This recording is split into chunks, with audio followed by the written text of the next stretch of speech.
இந்த மாதத்துல கர்த்தர் நமக்கு ஒரு நல்ல வார்த்தை கொடுத்தார். சங்கீதங்களின் புஸ்தகம் 128வது சங்கீதம் 2வது வசனத்தையும் 3வது வசனத்தையும் வாசிப்போம். உன் கைகளின் பிரயாசத்தை நீ சாப்பிடுவாய், உன் கைகளின் பிரயாசத்தை நீ சாப்பிடுவாய், உனக்கு பாக்கியமும் நன்மையும் உண்டாயிருக்கும், உனக்கு பாக்கியமும் நன்மையும் உண்டாயிருக்கும். உன் மனைவி உன் வீட்டோரங்களில் கனிந்த திராட்சை கொடியை போல இருப்பாள், உன் பிள்ளைகள் உன் பந்தியை சுற்றிலும் ஒலிவ மரத்தண்டுகளைப் போல் இருப்பார்கள். சரி, இவ்வளவு போதும். நமக்கு இந்த 2 வசனத்தையும் தியானிப்பதற்கான சமயம் கிடைக்குமா? இல்ல, வாய்ப்பு இல்லைன்னா அடுத்த வாரத்துல நாம் தொடரலாம். ஆனா இந்த 2வது வசனம் இந்த மாதத்துல கர்த்தர் உங்கள் எல்லாருக்கும் கொடுத்திருக்கிற ஒரு கோல்டன் வசனம் சொல்லலாம்.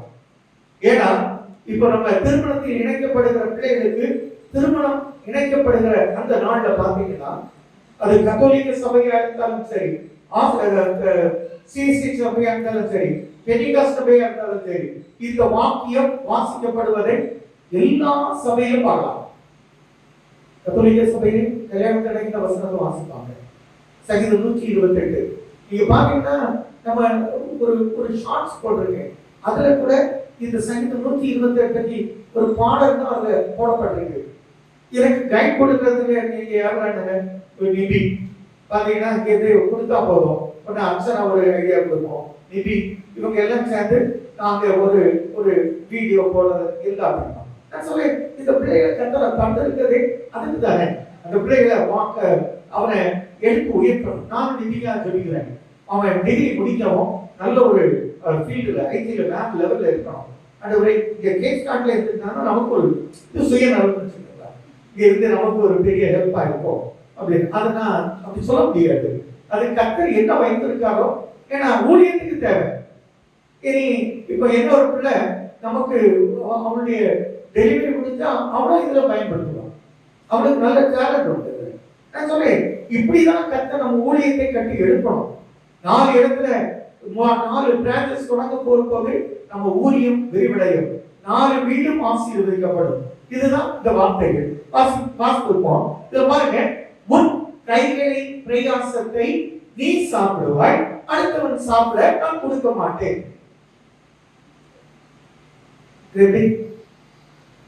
இப்படி சொல்லுவோமா? சொல்லி பாருங்க. என் கைகள் என் உழைப்பு, அதை செந்தமிழ்ல சொல்லுவோம். என் உழைப்பிற்கான பலனை நான் சாப்பிடுவேன், அடுத்தவன் சாப்பிட கொடுக்க மாட்டேன்.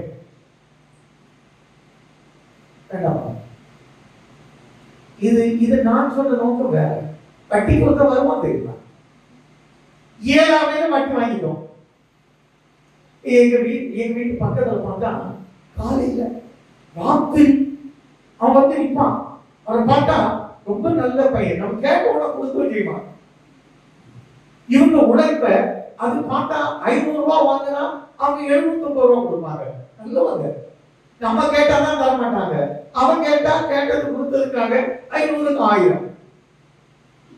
எவ்வளவு? 500 வாங்கினா ரீபே பண்றது எவ்வளவு? 1000. எவ்வளவு நல்ல மனசு பாருங்க. நான் என்ன சொல்றேன், இந்த எனக்கு இந்த சிந்தனையை ஏற்றுக்கிட்டவங்க என்னோடு கூட இந்த வார்த்தையை சொல்லுங்க. என் உழைப்பின் பலனை சத்தமா சொல்லாங்க. இந்த நம்பிக்கை இல்லாதவங்க சொல்லாது. என் உழைப்பின் பலனை நான் சாப்பிடுவேன். எந்த சூழ்நிலையும் ஏமாற்றுகிறவன் கையில, கொள்ளையடிக்கிறவன் கையில நான் கொடுக்க மாட்டேன். கர்த்தர் என்னை கொடுக்க விட மாட்டார். ஆமென். அல்லேலூயா. இத 3வது மாசத்துல ஞாபகம் வச்சுடுங்க. இத மனசுல வச்சுடுங்க. வட்டிக்கு வாங்க கூடாது. இந்த மாசம் ஒரு தீர்மானம் எடுங்க பாப்போம். நான் வட்டிக்கு வாங்க மாட்டேன், கடன் வாங்க மாட்டேன். இப்ப எடுங்களா, கடன் வாங்க மாட்டேன். கிட்டத்தட்ட நாங்க இதுக்கு முன்னால கம்பத்துல இருந்தோம். அந்த ஊழியர் செய்து வரும்போது ஒரு தீர்மானம் எடுத்ததுதான். இந்நாள் வரை ஒருத்தரை கடன் வாங்க கர்த்தர் கிருபை கொடுக்கல. ஒருவேளை கடன் ஒரு உறவுகள், ரத்த சம்பந்தமான உறவுகள்கிட்ட கொடுக்கல் வாங்கல் இருக்கும். ஆனா வட்டிக்கோ கடனுக்கோ நாங்க போகல. நான் எனக்கு ஒரு அக்காவுக்கு நான் 10,000 ரூபாய் கொடுக்கணும் உண்மை. ஆனா அது எப்ப கொடுப்பேன்னு எனக்கு தெரியல, கொடுப்பேன். அது கடனா இல்லை, அது கடனாட்டு வாங்குறது. இதை ஏன் சொன்னா கடன் வாங்கி தான் கடனை கொடுத்துருப்பாரு. இதுதான் உண்மை. நான் சொல்றது இப்ப பாருங்க, அடுத்தது என்ன, இது இந்த ரெண்டுக்கு நான் உங்களுக்கு சொல்லுவேன். உனக்கு பாக்கியமும் நன்மையும் உண்டாயிடும். பாக்கியம் ஆசீர்வாதம். நன்மை என்ன தெரியுமா? நன்மை என்னன்னா நல்ல மனைவியை கண்டடைகிறவன். நீதிமொழியில் ஒரு வசனம் இருக்கு. இதெல்லாம் இது பாசமா சொல்றது, இது தப்பு. மற்றவங்க சொன்னா அது கொஞ்சம் நல்லா இருக்கும் நினைக்கிறேன். நல்ல மனைவியை கண்டடைகிறவன் நன்மையானதை கண்டடைகிறான். அல்லேலூயா. எங்க ஆம்பளைகள் வாய் தரல. என்னன்னா பாஸ்டர் நீங்க சும்மா இருங்க, நீங்க வேற சும்மா சொல்லி இருந்தீங்க நல்ல மனைவியை கண்ட நன்மையானது. நான் வாங்குறது, நான் இடி வாங்குறது, போறது, கையில முள்ளு வாங்குறது, பரட்டை வாங்குறது எல்லாம் யாருக்கு போய் சொல்றதுக்கு? நானும் பாசமாவும் கார்ல போயிட்டு இருக்கோம். எங்களுக்கு முன்னால ஒரு பைக்ல 2 ஹஸ்பண்ட் ஒய்ஃப் அழகா இருக்கான். பின்னால இந்த பிள்ளை அழகா இருக்கு, அந்த பையனும் அழகா இருக்கான். போஸ்ட்ல பின்னால ஒரு கில்லு கிழிட்டு அப்படி ஒரு கில்லு. அந்த வண்டி எனக்கே ஒரு ஷாக். என்னன்னா எனக்கு முன்னால போய் விழுந்தா ஆங்காப்படி கேட்கணும்.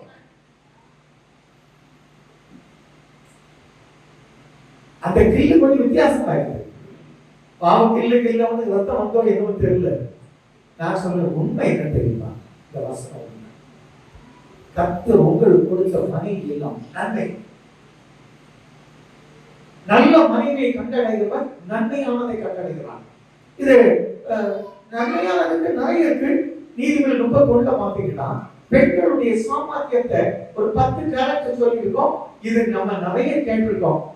அவள் மனைவி வீட்டோடு காலையில் எழுந்து படியளப்பா புருஷனுக்கு அது ஒரு 10 கட்டளை இருக்கா இல்லையா? நீதிபதிகள் 31 அந்த அந்த வசனத்தை பாருங்க.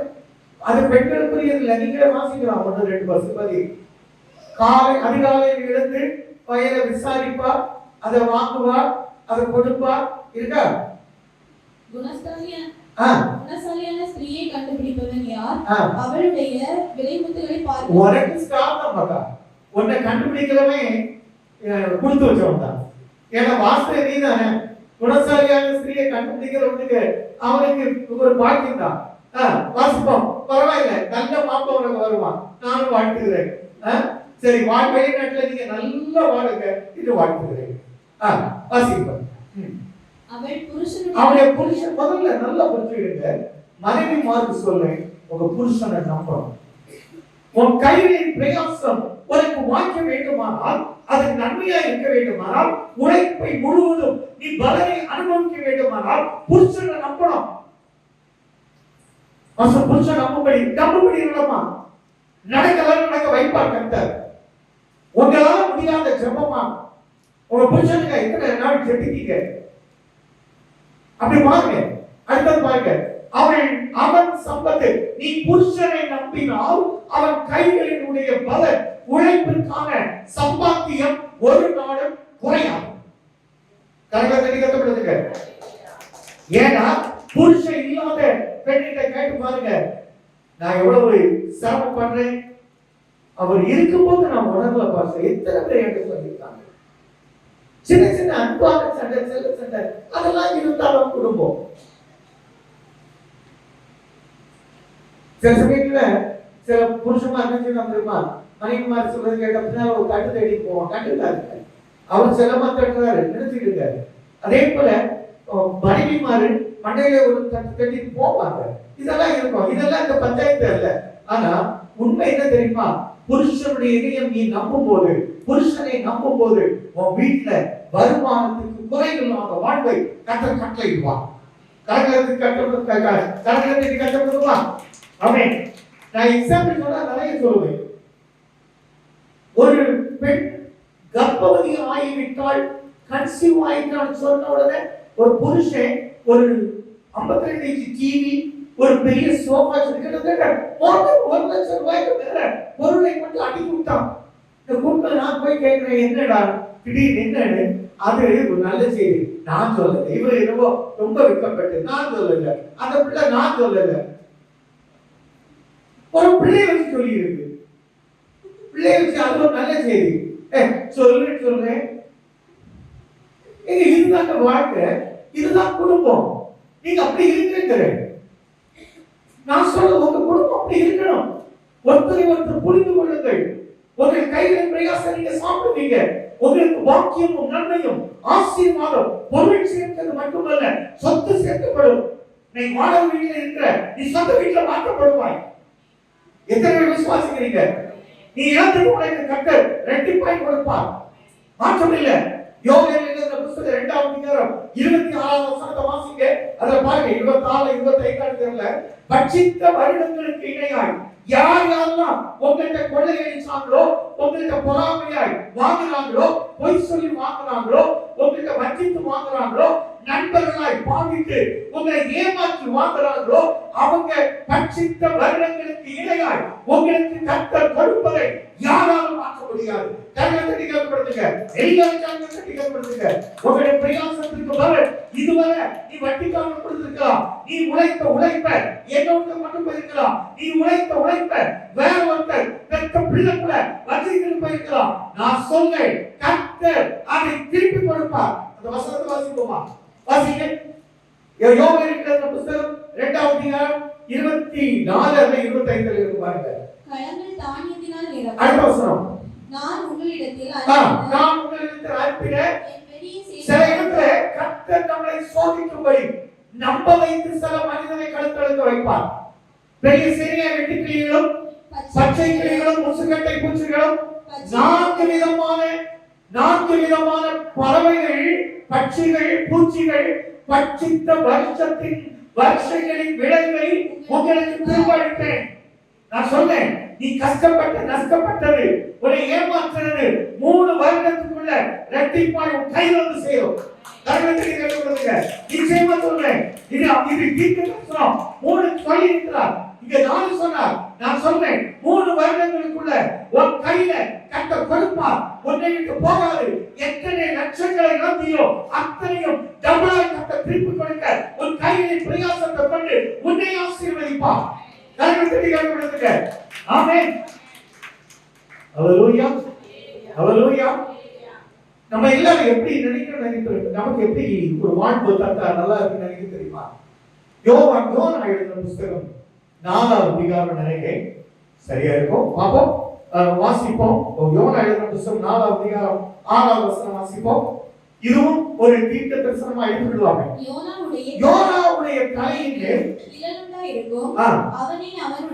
அவனை அவனுடைய நீங்க நிறைய பேர் மனவழிவா இருக்கிறீங்க. உங்களை பார்த்தா சொல்லி இருக்கிறார். உங்க மனவழிவுக்கு நீங்களாக்கவும் தேவன் யோனாவுக்கு ஒரு ஆமணக்கு செடியை முளைக்கப்படினால் உங்களுக்கு ஒரு புதிய வருமானத்தை முளைக்கப்பட கர்த்தர் சித்தமா இருக்கிறார். புதிய வருவாயை கொடுக்க கர்த்தர் சித்தமா இருக்கிறார். ஒரு அரியரை திருப்பி கொடுக்க கர்த்தர் சித்தமா இருக்கிறார். போனதெல்லாம் திருப்பி வர கர்த்தர் சித்தமா இருக்கிறார். இதுவரை நீ எந்தெந்த எக்ஸாம்ல தோற்றிருக்கலாம், இன்னைக்கு சொல்லுகிறார், ஒரு ஆமணக்கு செடியை முளைக்கப்படுகிற கர்த்தர் மீண்டும் ஒரு வாய்ப்பை கொடுக்கும் போது நிச்சயமாய் டிஸ்டிங்ஷன் எடுத்து நீ வெற்றி பெற பண்ணத கர்த்தர் இன்று சொல்லுகிறார். இந்த ஆமணக்கு செடியை போல உன்னை மனமகிழ்ச்சியாய் வைப்பேன். ஹalleluya. சரி, யோனாவுக்கு தலைக்கு மேல என்ன வந்து நிழல் உண்டானது. அப்ப கடுமையான வெயில். நினிவே அவன் போக மாட்டேன். தர்ஷீஷுக்கு அது ஒரு ரீசன் உண்டு. நான் தர்ஷீஷுக்கு போக மாட்டேன். அங்க இருக்கிற ஜனங்கள் விக்கிரகத்தை வணங்குறவங்க, வீண் கடவுளை வணங்குறவங்க. இதுக்கு இந்த பகுதிக்கு வயிற்று பகுதியை கீழே பார்த்தீங்கன்னா மீனுடைய சாயல்ல ஒரு உருவத்தை வணங்குவாங்க. தலையெல்லாம் வேற மாதிரி ஒரு சாயலா இருக்கும். ஒரு மனுஷ சாயலும் இல்லாமல் மிருக சாயலும் இல்லாமல் அது வித்தியாசமா இருக்கும். கிட்டத்தட்ட பாத்தீங்கன்னா இந்த நீர் யார மாதிரியா அது ஒரு டைப்பா இருக்கும். அந்த கடவுளை வணங்குவாங்க. நீர் சொல்றதுலாம் இருக்கும். அதனால அவங்க போக மாட்டாங்க. விக்கிரகங்கள் அந்த சொன்னா கேட்காத அந்த ஜனங்கள் கேட்க மாட்டாங்க. என்ன கொண்டுருவாங்க. இதுதான் பயம். ஆனா கர்த்தருக்கு தெரியும். இப்ப பாருங்க, எந்த கடவுளை அவங்க வணங்குறாங்களோ அந்த கடவுளால் உனக்கு மீட்பில்லை என்பதை உயிரோடு காக்கும்படியாக கர்த்தர் மீனுக்குள்ள போய் அவனை வெளியே கொண்டு வர வச்சார். கரங்களை தட்டி கதப்படுத்துமா? நீ சோர்ந்து போயிருப்பாயானால் உனக்கு நிழல் உண்டாக கர்த்தர் ஒரு நாட்டை எழுப்ப பண்ணுவார். நீ எந்த இடத்துல சோர்ந்து போனாய், எதுல சோர்ந்து போனோம் அப்படி பாருங்க. எதுல எல்லாம் உடைய பலவீனத்துல சோர்ந்து போனீங்களா? நல்ல ஒரு சாட்சி கேட்டவே அருமையான ராஜு மிஸ் மூலமாக எனக்கு இவ்வளவு நாளும் தெரியாது. கர்த்தர் எனக்கு காட்டி கொடுத்ததுனாலதான் அந்த ராஜேஸ்வரி அந்த டீச்சருக்கு பேர் ராஜு மிஸ் எனக்கு கர்த்தர் காட்டி கொடுத்ததுதான் தெரியும். நான் உங்க புருஷன் கேட்டேன், அவங்க ஆச்சரியப்படுறாங்க. உண்மைதான். இதுல உட்கார்ந்துருந்தேன், என் காதுல ஒரு ரிங்காரம் விடுகிறது. ராஜு ராஜு ராஜு ஒரு ஒரு பொண்ணு கேட்டு ராஜுமா ராஜு மிஸ் கத்துது. இந்த காதுல கேக்குது. அப்ப ரெண்டு சம்பவம் இருக்கு. ஒரு ராஜுமான ஒரு பாசமா உறவு, ரத்த சம்பந்தமான உறவு. அப்பதான் புரிஞ்சு ஓபைய பெட்டை ராஜி. நான் பிரதர்ட்ட கேட்டேன், ஆச்சரியப்பட்டாங்க. அதான் உண்மை. நான் சொல்றேன், கர்த்தர் நல்லவர், நல்லா புரிஞ்சுடுங்க. நான் சொல்றேன், இன்னைக்கு உங்களுக்கு சொல்றாரு, நீங்க உங்களுக்கு வெயில் கொடுமை, பண பிரச்சனை, எதுல எல்லாம் நம்ம மனுஷனுக்கு வேர்வை வரும், வேர்க்கிற இடம் சொல்லுங்க. நல்ல ஒரு சண்டை போட்டு பாருங்க, தண்ணி கேட்கும், நாக்கு வரணும், வேர்க்கும், அப்படி படப்படக்கும். இதை விட எதிராளி கேட்கக்கூடாத ஒரு கேள்வி கேட்டுட்டா அப்படி இருக்கும் பாருங்க. கேட்குமா கேட்காதா? அப்ப தண்ணி கேட்கறது இல்ல, வேர்க்கிறது இல்ல. அப்போ ஒரு நிழல் தேவை. அது தேவன் உனக்கு இதே போல ஒரு ஆமணக்கை சேர்த்து வாய்க்கப்படுமா? அல்லேலூயா. மனம் அடித்து போக என்ன காரணம்? பலவீனப்படும் போது மனம் அடிப்பாங்க. ஆனா பாருங்க, இந்த ஆமணக்கு செடியில ஒரு ரசல் கொண்டு என்ன தெரியுமா? அன்னைக்குள்ள வெயிலை இந்த ஆமணக்கு செடியில் இருந்து கிடைக்கிற அந்த பிரீஸ் ஆனது, அந்த காற்றானது தோல்ல ஒரு நல்ல மாற்றத்தை கொடுத்து, ஒரு இதத்தை கொடுத்து, ஒரு குளிர்ச்சியை கொடுத்து அவனுக்கு கொடுக்கும். அன்னைக்கு அவனுக்கு அது தேவை. அந்த வெயில்ல இந்த செடியை அன்னைக்கு முளைக்கலன்னா யோனாவுடைய இன்னும் அவங்க கோபமும் வேற லெவல் ஆகும், வேற வெக்ஸ் ஆயிருப்பான். கர்த்தர் பார்த்தவர், அவனுடைய சூழ்நிலையை பார்த்தவர், ஆமணக்கு செடியை முளைக்க பண்ணினார். ஆமென். அல்லேலூயா. ஆமணக்கு செடியில என்ன கண்டாரு? விளக்கணைக்கு தெரியல.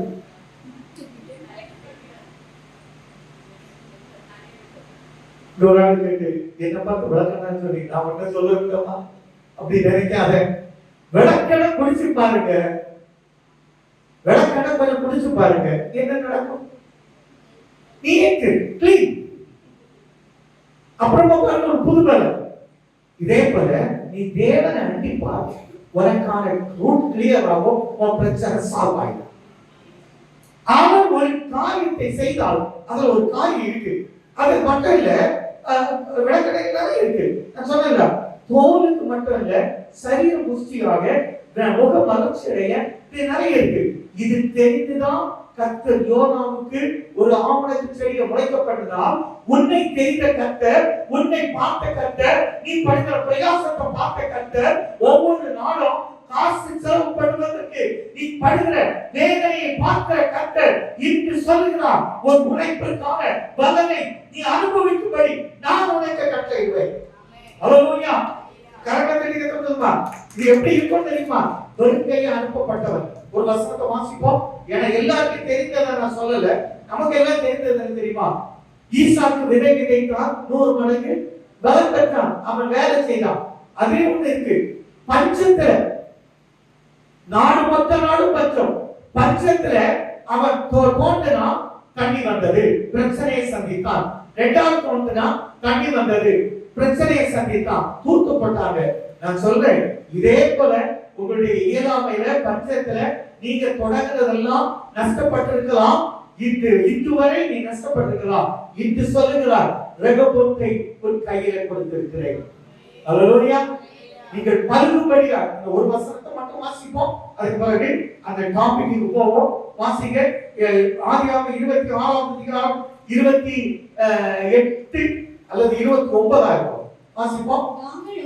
நாங்கள் உன்னை தொடாமல் உமக்கு செய்து உம்மை சமாதானத்துடனே அழைத்துவிட்டது போல் நீரும் எங்களுக்கு தீங்கு செய்யாதபடிக்கு உம்மோடே உடன்படிக்கை பண்ண. நான் சொல்றேன், இதுவரையில் உங்களுக்கு தீமை செய்தவங்க இட்டு சொல்லுகிற கர்த்தர் உங்களை தீமை செய்ய விட மாட்டேன், நீ கர்த்தரால் ஆசீர்வதிக்கப்பட்டாய் அப்படி சொல்லுவாங்க.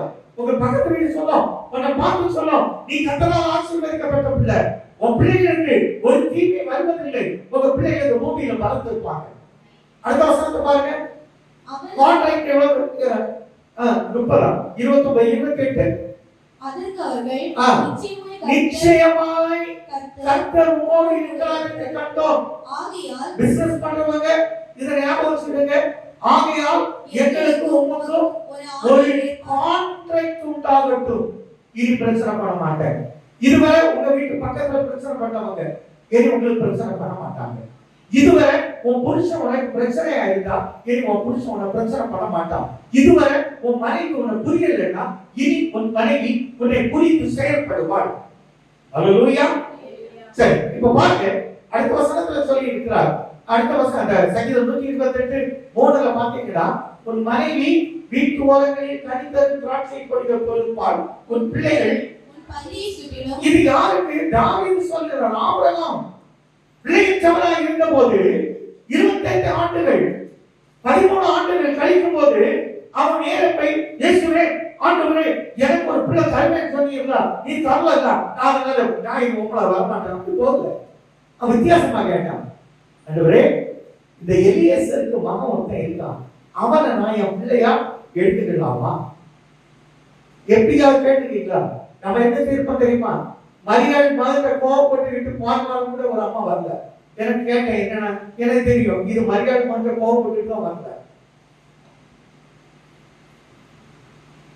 இது இப்ப நான் சொன்ன புரிஞ்சா உங்களுக்கு?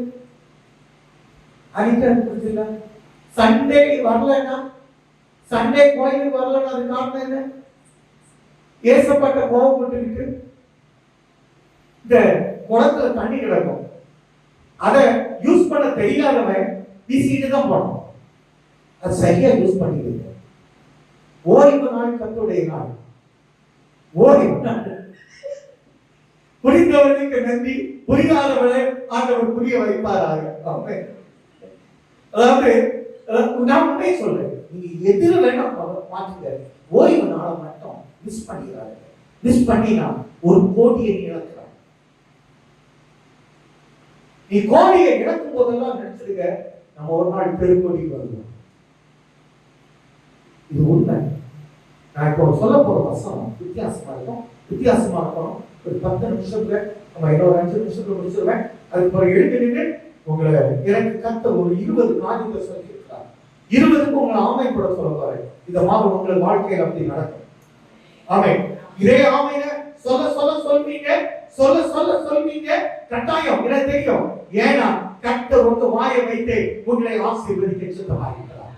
ஒரு வசனத்தை வாசிப்போம். யாக்கோபு எழுதின புத்தகம் 31ஆம் அதிகாரம் 7வது வசனம் பாருங்க. நல்ல மாமனார், நல்ல மாமனார், இப்படிப்பட்ட மாமனார்லாம் நமக்கு வரணும்னு ஜெபிச்சுட்டு போகாதுங்க. இப்படி ஒரு மாமனார் வேண்டாம். அல்லேலூயா. அது வரல பாருங்க. அல்லேலூயா. ஆதியாகமம் 31:7. ஆதியாகமம் 31:7. ஆமா, 7வது வசனத்தை வாசிங்க. உன் உங்கள் தகப்பனோ என்னை வஞ்சித்து என் சம்பளத்தை 10 முறை மாற்றினான், ஆனாலும் அவன் எனக்கு தீங்கு செய்ய தேவன் அவனுக்கு இடம் கொடுக்கவில்லை. சம்பளம் இன்க்ரீஸ் ஆகல, என் சம்பளத்தை கூட்டல, எனக்கு இது இன்கிரிமெண்ட் வரல, நீ இப்படி ஏங்குறேன்னா கர்த்தர் இன்னைக்கு அவரை கடிந்து கொள்வார்.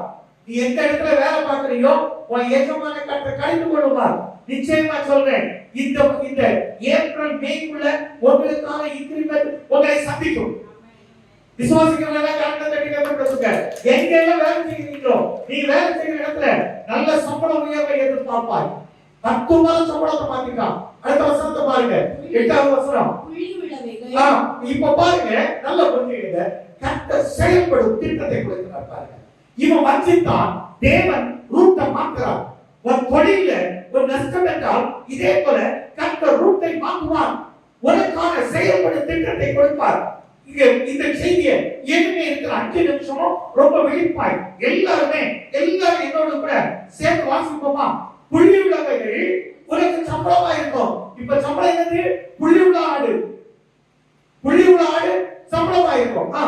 அப்படி சொன்ன போது ஆடுகள் எல்லாம் புலியுள்ள குட்டிகளை ஏய் ஓ ஹalleluya எவ்வளவு நல்ல கர்த்தர் ஒயிராரப சங்கரபலபா நான் சொன்னேன் உனக்கு கர்த்தர் இதுதான் சம்பளம் ஏனி அப்படி சொன்னா அவன் சொன்னத வச்சு உனக்கு சம்பளம் கொடுக்க வைப்பா ஆமென் உங்க புருஷமார் ஒருவேளை வெளிநாட்டுல இருக்கலாம் எங்க வேணாலும் இருக்கலாம் உங்க பிள்ளைகள் சென்னை பட்டணத்துல இருக்கலாம் என் பிள்ளைகள் அப்படிதான் இருக்காங்க நான் சொல்றேன் இதுவரை சம்பளத்தை ஏமாத்துனா இன்னைக்கு சொல்ல பாருங்க இந்த புள்ளி உள்ள ஆடெல்லாம் உனக்கு சம்பளம் உடனே கர்த்தர் யாக்கோபுக்காக ஆடுகளை புள்ளி புள்ளியாய் போட வைத்தார் அப்படி உனக்கு செய்வார் ஆமென் ஹalleluya அடுத்து பாருங்க கருப்பு நிறமானவைகள் அதிலையும் மாத்திரம் இப்போ இவன் மாத்திர உடனே அதற்கு இல்ல கருப்பு நிறம் எல்லாம் உடனே சம்பளம் அவன் சொன்னது போல ஆடுகள் எல்லாம் கருப்பு நிற குட்டிகளை கொண்டது ஆமென் ஹalleluya எவ்வளவு நல்ல கர்த்தர் அடுத்த வசனத்தை பாருங்க இவ்விதமாய் தேவன் ஆடுகளை எடுத்து என்னகிட்ட கொள்ளையடிச்சவனை எடுத்து எனக்கு கொடுத்தார் இது எனக்கு கொஞ்சம் ஒத்து வர்றது போது நானும் இப்படி நிறைய முறை சம்பளத்தை மாத்திருக்கான் எனக்கும் ஒரு இதுமா இருந்தாரு அவர் 10 முறையா 10-20 முறை மாத்திருக்காரு நல்ல மனுஷன் ஆனா இப்போ பாத்தீங்கன்னா அங்கிருந்து எடுத்து கொடுத்திருக்கிறார் அவர் கர்த்தர் ஆமென் ஹalleluya இது எனக்கு கொஞ்சம் ஒட்டுதல்னால வேற ஒண்ணும் இல்ல நான் சொல்றேன் உங்களுக்கு சம்பளத்தை ஏமாத்தி உங்க குடும்பத்துல உள்ள சொத்து வருமானத்தை ஏமாத்தினா கர்த்தர் எடுத்து அவனுக்கு எடுத்து உனக்கு தருவார் ஹalleluya சொல்றீங்க நிச்சயமா சொல்றேன் இந்த மார்ச்ல ஏப்ரல் இருந்து வந்துக்குள்ள கட்டாயம் உனக்கு ஒரு உயர்வு சம்பளத்தை வைப்பார் ஆமென் இவ்வளவு நாளா வெயில கஷ்டப்பட்டாரா இதே போல கர்த்தர் இருப்பார் அடுத்த வசனத்தை வாசிங்க ஆடுகள் பொழியும் காலத்தில் நான் கண்ட சொப்பனத்தில் என் கண்களை ஏறெடுத்து பார்க்கும் இது சொப்பனத்தை நான் பார்க்க இப்ப பாருங்க சொப்பனத்தில் என் கண்களை எடுத்து பார்க்கும்போது ஆடுகளோட பொறி கடாக்கள் கலப்பு நிறமும் புள்ளி வரைவுகளை வாய்க்கிறார் ஐயா அவன் கண்ணை நீ நினைச்சுக்கிடு இப்படி இப்படி வாங்க ஓகே ராத்திரி தூங்கும் போதெல்லாம் யாரெல்லாம் என்ன சொப்பனை பார்க்குறீங்களோ தெரியாது நீ கொண்ட சொப்பனத்தை கண்ட நினைக்க போக விசுவாசிக்கிறீங்களா நான் ஒரு சொப்பனை கேட்டுட்டு இருக்கேன் அது ஆண்டவரை கேட்டுட்டே இருக்கேன் இந்த ஆலயம் கட்டப்பட்ட ஆலயமா இருந்தா தரிசனத்தில் கட்டப்பட்ட ஆலயமா இருந்தா பார்ட்டி காண்பற இடமும் தருவார் பார்த்தும் தருவார் இந்த ஆலயத்தை பெரிய ஆலயமாய் மாற்றியும் தருவார் எனக்கு அந்த தரிசனம் ஒன்று தந்திருக்கிறார் நான் சொல்றேன் எவ்வளவு நீங்க என்னென்ன தரிசனம் உங்க பிள்ளைகளை பத்தி பார்த்தீங்களோ நீங்க கண்ட எல்லாருக்கும் ஒரு தரிசனம் இருக்கு சொப்பனங்கள நீங்க பார்த்த ஒரு கனவு இருக்கு என் பிள்ளை இப்படி இருக்கணும் என் பிள்ளை இப்படி இருக்கணும் நிறைய சொல்லுங்க உங்க கனவு படி உங்க பிள்ளைகளால அப்படி இருக்குமா கரங்களை கட்டப்படுதுங்க நான் சொன்னேன் அவங்களுக்கு இல்ல எல்லாருக்கும் எல்லா பெற்றோருக்கும் ஒரு கனவு இருக்கு தயாமணி மட்டும்தான் கனவு இல்லை என் பிள்ளை இப்படி அப்படி கேட்கறது நான் சொல்றேன் நம்புங்க விசுவாசிங்க இந்த வசனத்தின் போல ஆடுகள் பொலி காலத்தில் நான் கண்ட கனவு கண்ட சொப்பனத்தை என் கண்களை ஏறெடுத்து பார்க்கும் போது சொப்பனங்களுக்கு கண்டரை பார்த்திருக்கிறான் ஆடுகளோடு பொலி கடாக்கள் கருப்பு புள்ளி வை உள்ளவர்களா இருக்க கண்டார் அடுத்தது தொடர்ந்து வாசி கைகளின் பிரயாச தேவ தூதன் ஒருவர் அடுத்தது 11 தேவதூதன் ஒருவர் சொப்பனத்தில் யாக்கோபே என்றார் இதோ இருக்கிறேன் என்றார் இப்போ பாருங்க ஒண்ணே இல்லாம போனா வெறும் கையா போனா ஏன் டைம் ஆயிட்டு நான் முடிக்க போறோம் முடிக்கிறதுக்கு முன்னால இன்னொரு வேலை இருக்கு அதனால நான் இப்போ இத பைபிளை க்ளோஸ் பண்ணிட்டேன் மூடி வச்சிருக்கேன் ஆனா சில பகுதிகளை சொல்றேன் கொல்ல நினைத்த ஏசா சகோதரன் கூட பிறந்த சகோதரன் அவனை கொல்ல நினைத்தான் அது வசனம் இருக்கு அந்த ஒரு வசனத்தை வேணா வாசிக்க 27:41 ஆகியவை 27:41 இவன் சகோதரன் ஒரு நாள் அவனை வருவான் எங்க அப்பா மரணத்துல வருவான் நான் அவனை கொல்லுவேன் யாக்கோபை தன் தகப்பன் ஆசீர்வதித்த நிமித்தம் நல்லா கேளுங்க எங்க அப்பா ஆசீர்வதித்ததனால எங்க அப்பாக்கு எத்தனை பேர் புறப்பட்டவங்க கவலைப்பட வேண்டிய அவசியம் இல்லை ஏசா யாக்கோபை பகைத்தான் உங்களை யார் பகைத்தாலும் நீங்க கவலைப்படாதீங்க உங்க கைகளின் பிரயாசத்தை கர்த்தர் உங்களை சாப்பிட வைப்பார் ஆமென் அடுத்து பாருங்க என் தகப்பனுக்காக சீக்கிரம் அவன் நல்ல காலம் எங்க அப்பன் சாவுமா நான் பார்க்க வருவேன். அதான் அழகா சொல்றான், என் தகப்பனுக்காக துக்கிக்கு நாட்கள் வரும், அப்பொழுது என் சகோதரன் யாக்கோபை கொண்டு விடுவேன்.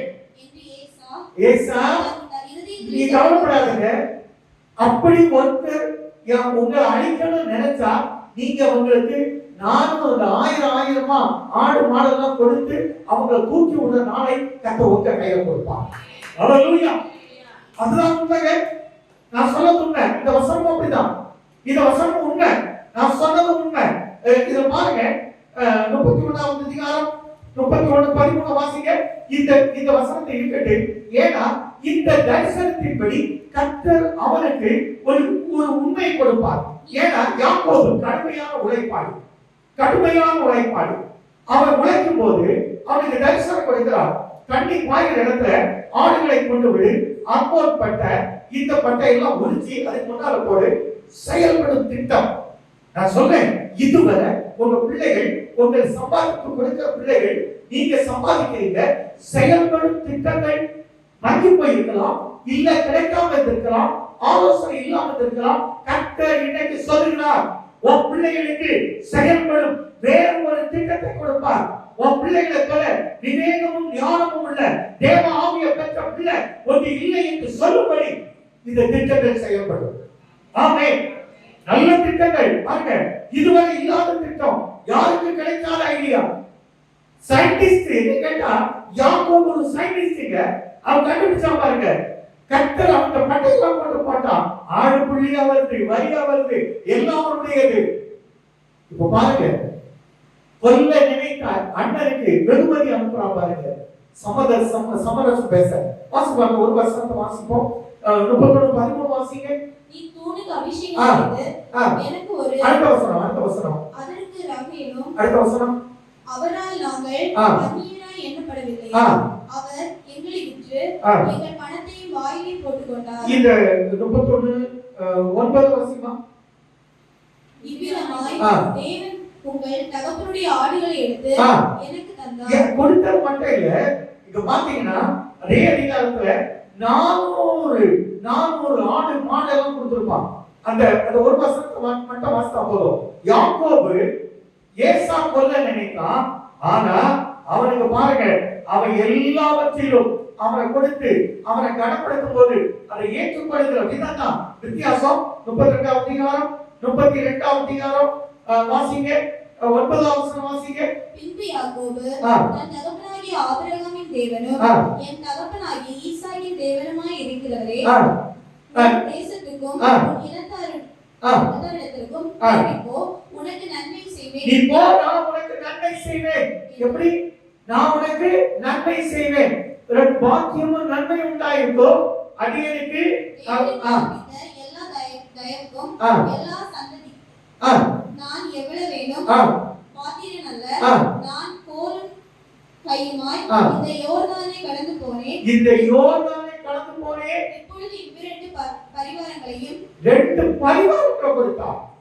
கொடுத்தது மட்டும் இல்ல, அவன் தன் சகோதரனுக்கு எல்லாவற்றையும் கொடுக்க அவன் சம்மதமாயிருந்தான். சும்மாவே இல்ல, அவன் 400 500 ஏசாக்கு நிறைய கொடுக்கிறான். கொடுத்து அவன் ஆசீர்வதிக்கிறான் பாருங்க, அவன் ஏற்றுக்கொள்கிறான் பாருங்க. நான் சொல்றேன், அப்படி 33:11 வாசிங்க. 33:11 அன்று ராத்திரி கைக்கு உதவினீர்களே. 33:11 தேவன் எனக்கு அனுக்கிரகம் செய்திருக்கிறார், வேண்டியதெல்லாம் எனக்கு உண்டு, ஆகையால் உமக்கு கொண்டு வரப்பட்ட என் காணிக்கையை ஏற்றுக்கொள்ளும் என்று அவன் கேட்கிறான். இது அழகா இந்த 33வது அதிகாரத்துல 14வது வசனத்துல பாருங்க.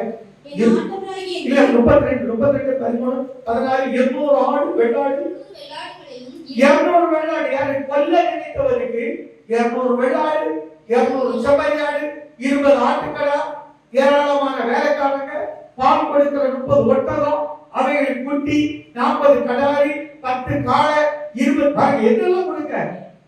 கொல்ல நினைத்தது யாரு? அண்ணன் கொல்ல நினைத்தான், தம்பி வெகுமதி கொடுக்கிறான். உங்களை அப்படி வைப்பான். உங்களை பகைக்கிறவங்களுக்கு நீங்க வெகுமதி கொடுத்து அவங்க அசப்ட போறீங்க, அவங்க புத்திக்கு காண போறாங்க. உங்களுடைய கைகளின் பிரயாசத்தை அப்படி உயர்த்துவார். நீங்க சீமானா இருப்பீங்க. 2 பரிவாரங்களோடு இந்த வருடத்துல 2027 போகும்போது நீங்க 2 பரிவாரங்களோடு இந்த பூமியில நிலைத்து இருப்பீங்க. கர்த்தர் உங்களை ஆசீர்வதிப்பார். ஹல்லேலூயா. சரி, அப்படியே எழுதிட்டு கொஞ்ச நேரம் இந்த மாசம் கர்த்தர் நம்ம இப்படி நடத்த போறார். ஒரு நேரம் அப்படியே நான் சொல்றது உங்களுக்கு ஏற்றுக்கொள்ளா. ஆமென் சொல்லுங்க, ஆமென் சொல்லுங்க. உங்க கைகளில் பிரயாசத்தை கர்த்தர் ஆசீர்வதிப்பார். உங்களுக்கு எதெல்லாம் உங்களுக்கு ஆமென் சொல்ல தோணுதோ அப்ப சொல்லுங்க. நீ ஆமென் சொல்ல சொல்ல உன்னை கர்த்தர் நடத்துவார். கர்த்தர் உன்னை மகிமையாய் நடத்துவார். கர்த்தர் உன்னை மகிமையாய் நடத்துவார். கர்த்தர் இந்த புதிய மாதத்தை உனக்கு கர்த்தர் ஆசீர்வாதமாக்கி தருவார். கர்த்தர் உன் கைகளின் பிரயாசத்தை ஆசீர்வதிப்பார். கர்த்தர் உனக்கு செயல்படும் திட்டத்தை தருவார். யாக்கோபை போல புதிய யுக்தியை கர்த்தர் இந்த மாதத்துல உனக்கு கொடுப்பார். நீ எடுத்த காரியத்தை உனக்கு வாய்க்கும்படி செய்வார். கொஞ்சம் சத்தமா சொல்லுங்க. ஆமென் சொல்லுங்க சத்தமா. நீ செய்வதெல்லாம் கர்த்தர் உனக்கு வாய்க்க செய்வார். உன் பிரயாணத்தை வாய்க்க பண்ணுவார். உங்களுடைய பிரயாசத்தை, உங்களுடைய கைகளின் பிரயாசத்தை எதிராளி கொடுக்க மாட்டார். உங்கள் போக்கை வரத்தை கர்த்தர் ஆசீர்வதிப்பார். நீ கடன் கொடுப்பாய், நீ கடன் வாங்க மாட்டாய். இந்த மாதத்துல வாங்குற கடனை கொடுக்க ஒரு கிருபை கொடுப்பார். இந்த மாதம் முடிவுல நீ ஒரு சாட்சி சொல்ல வைப்பார். இந்த மாதத்துல நீ வேற லெவல்ல வேட்டையாடும்படி கர்த்தர் கிருபை கொடுப்பார். அநேக காலத்துல உங்க பிள்ளைகளை சந்திக்கும். உங்களுக்கு அநேக அப்பாயின்மெண்ட் உங்க பிள்ளைகளை சந்திக்கும். நீங்க நினைக்காத காரியத்துல, எதிர்பார்க்காத காரியத்துல பெரிய ஜெயத்தை கர்த்தர் கட்டளையிடுவார். ஆமென், ஆமென். இந்த எக்ஸாம்ல, வரப்போற எக்ஸாம்ல நம்ம பிள்ளைகள் டிஸ்டிங்ஷன் எடுப்பாங்க, ஸ்டேட் லெவல்ல பேர் எடுப்பாங்க, மாவட்ட அளவில் அவங்க பேர் பதிக்கப்படும். இவங்க கைகளின் பிரயாசத்தை ஆண்டவர் அப்படி சாப்பிட வைப்பார். இந்த பிள்ளைகளுக்கு கொடுத்த நுண்ணறிவை எக்ஸாம் எழுத போற பிள்ளைகளுக்கு கொடுப்பார். வீடு கட்ட வைப்பார். வாடகை வீட்டில் இருக்கிற ஒன்றை சொந்த வீட்டுக்கு குடிபெயர வைப்பார். நீ போராடி ஜெபிக்கும் போது சத்துரு கொண்டு போவான். நீ போராடி ஜெபிக்கும் போது உன் சுகத்தை கொடுக்கிற கர்த்தர், உன் பலத்தை கொடுக்கிற கர்த்தர், உன் வருமானம் சிறப்பாக இருக்க கிருபை கொடுப்பார். உன் புருஷனுடைய சுகம் உன்னை கட்டிக்கொள்ளும். உன் மனைவியுடைய சந்தோஷம் உனக்கு பெரிதாக இருக்கும். ஆண்டவர் தடைகளை முறிப்பார். தாழ்வாக அடக்கப்படுவார். நுகத்தடியை உடைப்பார். ஆமென். இந்த மாதத்துல 100 மடங்கு பலன் கிடைக்கப்படுவார். வர வேண்டிய தடைப்பட்ட அமௌண்ட் உனக்கு இரட்டிப்பாய் வரும். வட்டியோடு பரிசையோடு இந்த மாதத்துல வர வேண்டிய பணம் உனக்கு வந்து சேரும். அது அரியரா இருந்தாலும் சரி, கடன் வாங்கிட்டு நம்ம ஏமாத்தினாலும் சரி, அந்த அமௌண்ட் உன்னை சந்திக்கும். நீ கடனிலிருந்து விடுதலை பெறுவாய். ஞானமுள்ள இதயத்தை உனக்கு கொடுப்பார். உன் பிள்ளைகளுடைய சந்தோஷம் உனக்கு பெரிதா இருக்கும். உன் மனைவி உன் வீட்டவர்களில் கனித்திர திராட்சை கொடியை போல இருப்பாள். உன் பிள்ளைகள் பத்திரி சுற்றிலும் ஒலிவ மர கட்டுகளை போல இருப்பாங்க. ராஜ உணவு இந்த மாதத்துல உங்களுக்கு பரிமாறப்படும். உங்க வீட்டுல அப்பத்துக்கும் தண்ணீருக்கும் குறைவில்லாத வாழ்வை தருவார். கர்த்தர் இவனமாய் இந்த மாதத்தில் உங்களை ஆசீர்வதிப்பார். அன்றுவரே விசுவாசிக்கிறோம். தொடர்ந்து நம்ம எல்லாம் கர்த்தருடைய பங்கிக்கு நேராக போமா.